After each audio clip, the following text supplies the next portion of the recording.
Abbé Prévost, Manon Lescaut, 1731. Présentation de l'auteur. L'abbé Prévost, de son vrai nom Antoine François Prévost, est un romancier français du XVIIIe siècle dont la vie mouvementée ressemble à un roman. Sa vocation fut longtemps hésitante entre une carrière militaire, une vie religieuse et une existence faite de voyages, d'aventures et de passion. Il est par ailleurs considéré comme l'introducteur en France du roman sensible, un roman romanesque créé par l'écrivain anglais Samuel Richardson, qui met en scène de jeunes héros passionnés et sensibles confrontés à l'univers du vice et de la vertu.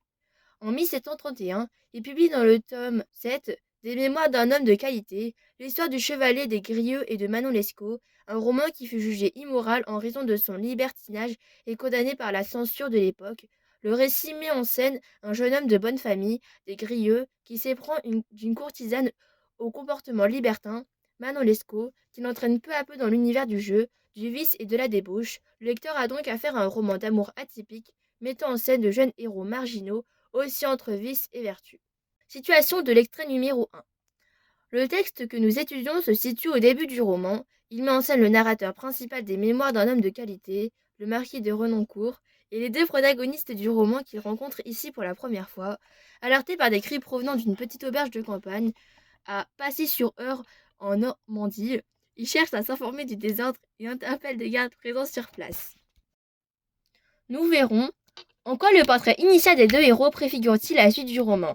Tout d'abord, nous étudierons dans un premier temps les effets de suspense permettant de retarder l'apparition des personnages, lignes 1 à 11, puis le portrait de Manon Lescaut, lignes 11 à 17, avant de voir en quoi le romancier dresse le portrait de deux jeunes marginaux, lignes 17 à 27. 1. Les effets de suspense et de retardement. C'est une kipite a tout d'abord pour fonction de piquer la curiosité du lecteur à travers l'étude du marquis de Renoncourt, qui est le narrateur, personnage de cet épisode. Le lecteur est directement plongé au cœur de l'action à travers la phrase d'Inkipit, ligne 1 à 2. Enfin, un archer revêtu d'une bandoulière et le mousquet sur l'épaule, ayant paru à la porte, je lui fis signe de la main de venir à moi. Les mots désordre, archer, mousquet et bandoulière signalent une présence policière sur les lieux. Cela souligne d'emblée le caractère inattendu et insolite de la scène. La conversation entre l'archer et Renoncourt est rapportée au discours direct. Elle délivre les premières informations sur les personnages, lignes 2 à 5. Ce n'est rien, monsieur, me dit-il. C'est une douzaine de filles de joie que je conduis, avec mes compagnons, jusqu'au Havre de Grâce, où nous les ferons embarquer pour l'Amérique. Il y en a quelques-unes de jolies, et c'est apparemment ce qui excite la curiosité de ces bons paysans.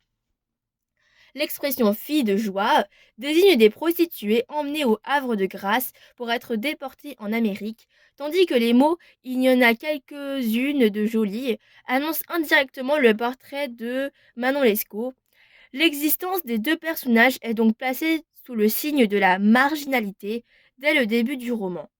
La curiosité de Renoncourt est relancée à la ligne 6 par l'irruption d'une vieille femme sortant de l'auberge, ligne 6 à 7.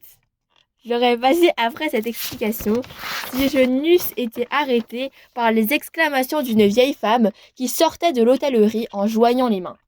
L'auteur utilise ici les procédés du roman sensible, imité de l'écrivain Samuel Richardson par la mise en place d'un registre pathétique, comme le montrent les mots exclamation en joignant les mains, comme le montre la phrase rapportant les paroles de la vieille femme, criant que c'était une chose barbare, une chose qui faisait horreur et compassion, lignes 7 à 8. Le lecteur se demande ce qui peut susciter l'émotion des paysans réunis dans l'auberge. L'effet de curiosité est renforcé par la phrase des lignes 8 à 9. Ah, monsieur, entrez, comment dit-elle? Et voyez si ce spectacle n'est pas capable de fendre le cœur. Puis la curiosité de Renoncourt, lui-même pénétrant à l'intérieur de l'auberge, lignes 10 à 11. J'entrai avec peine en perçant la foule, et je vis en effet quelque chose d'assez touchant. Ces deux phrases créant un effet pathétique et dramatique qui prépare directement le portrait de Manon Lescaut. 2. Le portrait de Manon Lescaut, lignes 11 à 17. Le portrait de Manon Lescaut, qui s'étend de la ligne 11 à 17, progresse par étapes. Vision d'ensemble des prostituées parmi les 12 filles qui étaient enchaînées 6 à 6 par le milieu du corps, ligne 11 à 12. Suivi d'un présentatif qui singularise Manon Lescaut, il y en avait une, ligne 12. Vocabulaire montrant la condition misérable des prostituées, ligne 12, enchaînées 6 à 6 par le milieu du corps, tristesse saleté de son linge, ligne 14. Chaîne, ligne 15, malheureuse, bande, ligne 18. Manon Lescaut se démarque immédiatement des autres filles par sa beauté. Elle est qualifiée de belle fille par Renoncourt, ligne 19. Mais aussi et surtout par le contraste qui existe entre son état de prostituée et son attitude réservée, ligne 12 à 15. Il y en avait une dont l'air et la figure étaient si peu conformes à sa condition qu'en tout autre état, je l'eusse prise pour une personne du premier rang. Sa tristesse et la saleté de son linge et de ses habits l'enlaidissaient si peu que sa vue m'inspira du respect et de la pitié. Renoncourt, frappé par son apparence physique, la prend tout d'abord pour une personne de premier rang, c'est-à-dire une femme noble. Il est également étonné par son air de modestie, ligne 17, et sa pudeur qui lui inspire du respect et de la pitié. Cette pudeur naturelle transparaît également dans la phrase ligne 15 à 17. Elle tâchait néanmoins de se tourner autant que sa chaîne pouvait le permettre pour dérober son visage aux yeux des spectateurs. L'effort qu'elle faisait pour se cacher était si naturel qu'il paraissait venir d'un sentiment de modestie, dans laquelle la jeune fille tente de cacher son visage aux villageois de l'auberge. Ainsi, l'abbé Prévost dresse un premier portrait énigmatique de son héroïne, qui ne sent pas à sa place dans cette scène, ni parmi ses compagnes d'infortune. 3. Un couple de marginaux, ligne 17 à 27. La troisième partie du texte rapporte la conversation entre Renoncourt et le chef des gardes chargé d'emmener les prostituées au Havre des Grâces. Cette conversation est rapportée au style indirect, puis au style direct. On y apprend que Manon Lescaut a été internée à l'hôpital de la Salpêtrière, qui servait de prison pour les femmes au XVIIIe siècle. La jeune fille y aurait été enfermée en raison de son inconduite et ses mauvaises actions. Cette supposition du garde est exprimée au moyen d'une litote, ligne 20-22. Nous l'avons tirée de l'hôpital par ordre de monsieur le lieutenant général de police. Il n'y a pas d'apparence qu'elle y eût été renfermée pour ses bonnes actions.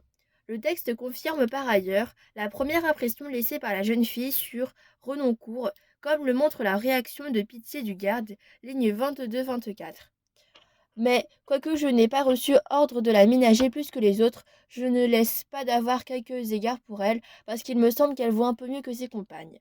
Les informations sur Manon Lescaut sont cependant très lacunaires, puisque celle-ci s'obstine à se taire et garder le silence. Le mystère s'épaissit avec l'apparition d'un nouveau personnage, ligne 24, introduit par le présentatif. Voilà, ligne 24 à 26. Voilà un jeune homme pleuré. Ce personnage masculin, qui n'est autre que Desgrieux, forme une sorte de couple jumeau avec Manon Lescaut, même air de tristesse que la jeune fille, sans cesser presque un moment de pleurer, ligne 26. Il semble entretenir avec elle un lien étroit de parenté ou amoureux, il faut que ce soit son frère ou son amant, ligne 26 à 27. L'intérêt du lecteur est ainsi relancé à la fin du passage par l'intervention d'un nouveau personnage dont les liens avec Manon Lescaut ne sont pas encore clairement expliqués. Conclusion. Ainsi, cette première scène satisfait pleinement aux attentes du lecteur en matière d'incipit, puisque les deux héros y sont présentés et que l'intrigue du roman est lancée. L'originalité du texte réside dans le point de vue subjectif du marquis de Renoncourt, utilisé par le romancier pour présenter ses personnages, mais aussi dans les effets de suspense et de mystère qui entourent l'apparition de Manon Lescaut et de Desgrieux. Au-delà de son aspect romanesque, cet incipit annonce un roman sur le thème de la marginalité et de la prostitution, des thèmes plutôt nouveaux pour l'époque, ainsi qu'un roman d'amour passionné et tragique qui mènera progressivement les deux héros à la perte.